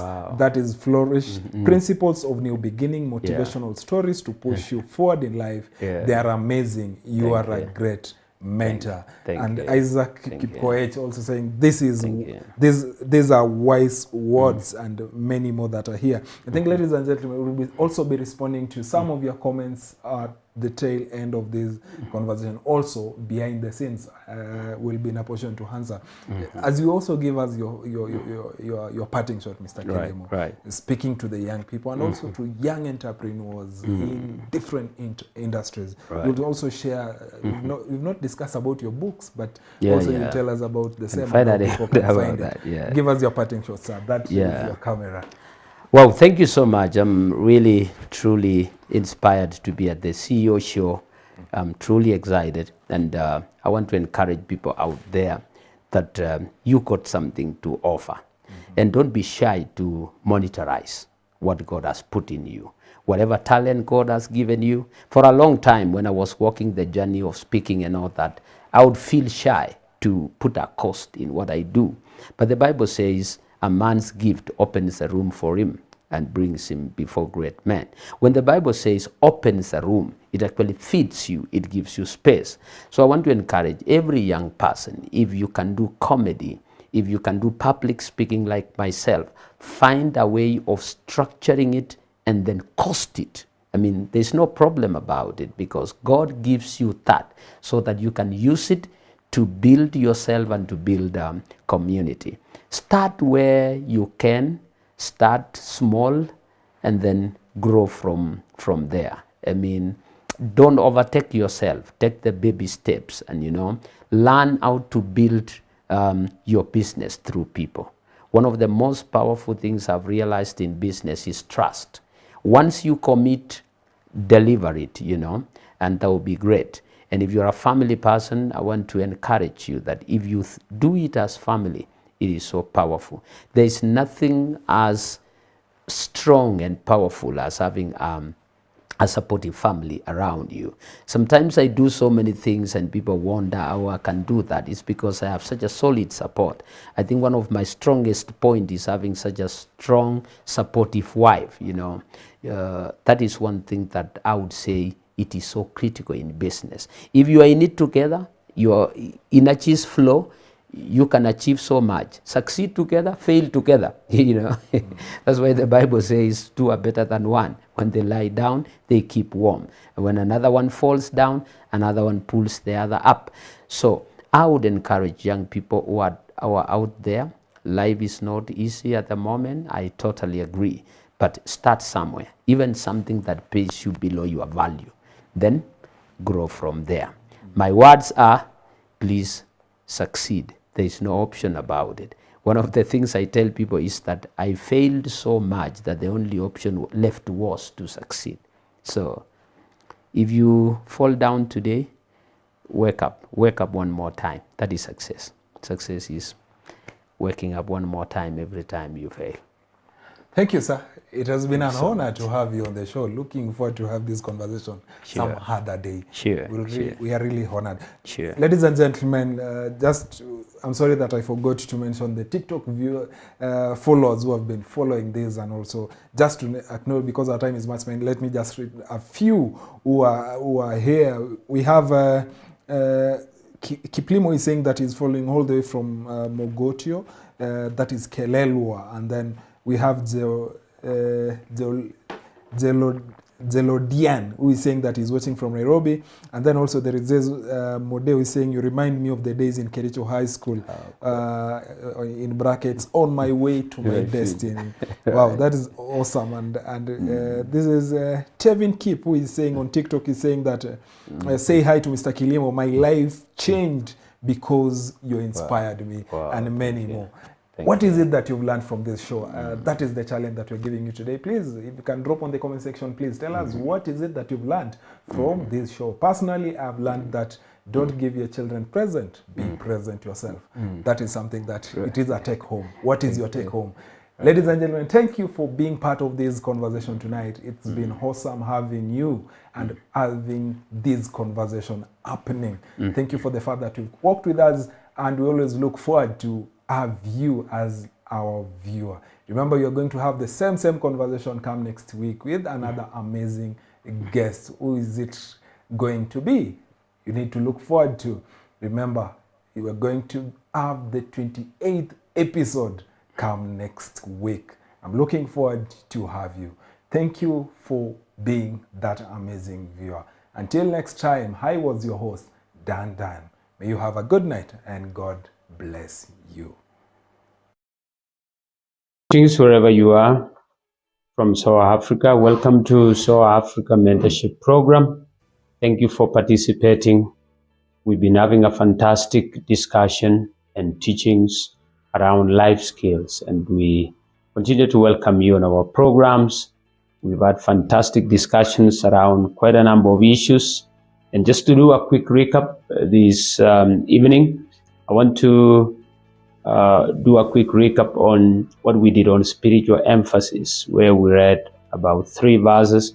We read Genesis 8:22, where the Bible says, as long as the earth remains, or as long as the earth is still there are quite a number of things there that the Bible says they want to be constant.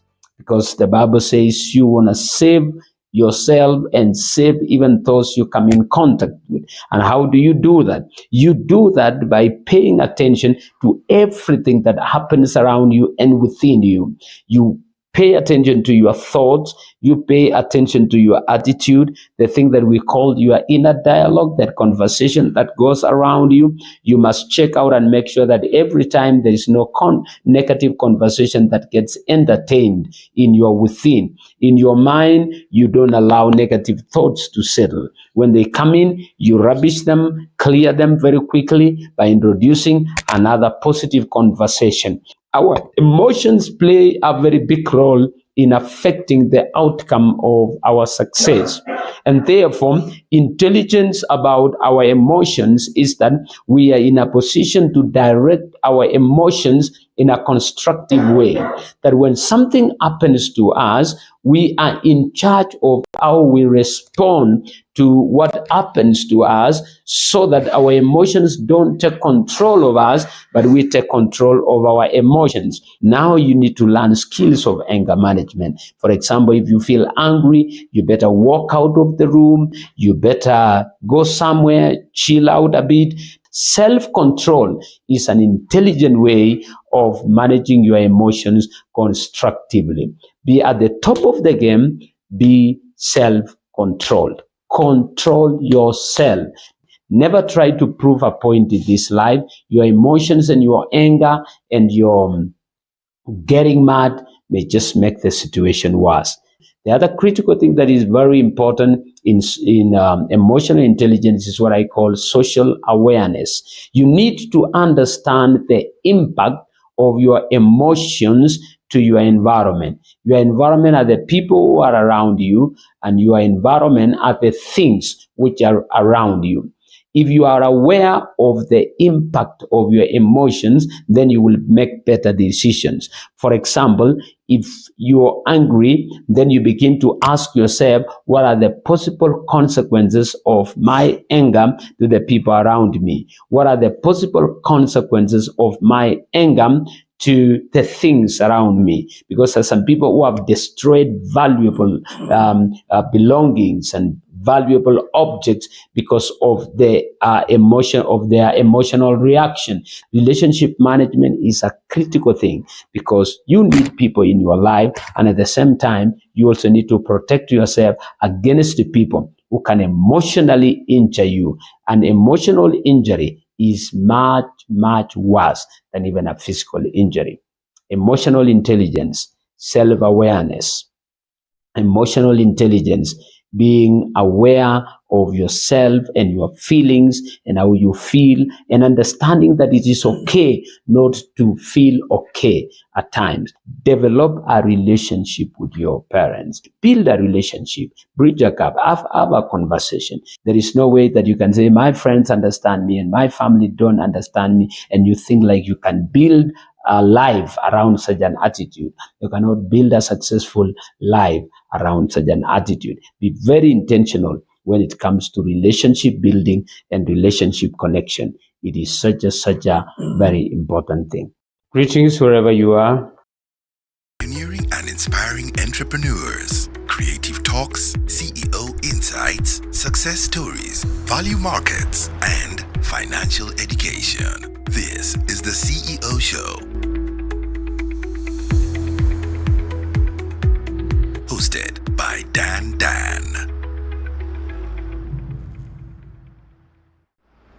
Business Minds, pioneering and inspiring entrepreneurs. Creative talks, CEO insights, success stories, value markets, and financial education. This is the CEO Show.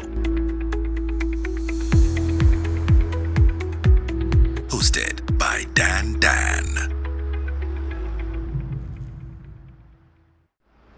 Business Minds, pioneering and inspiring entrepreneurs. Creative talks,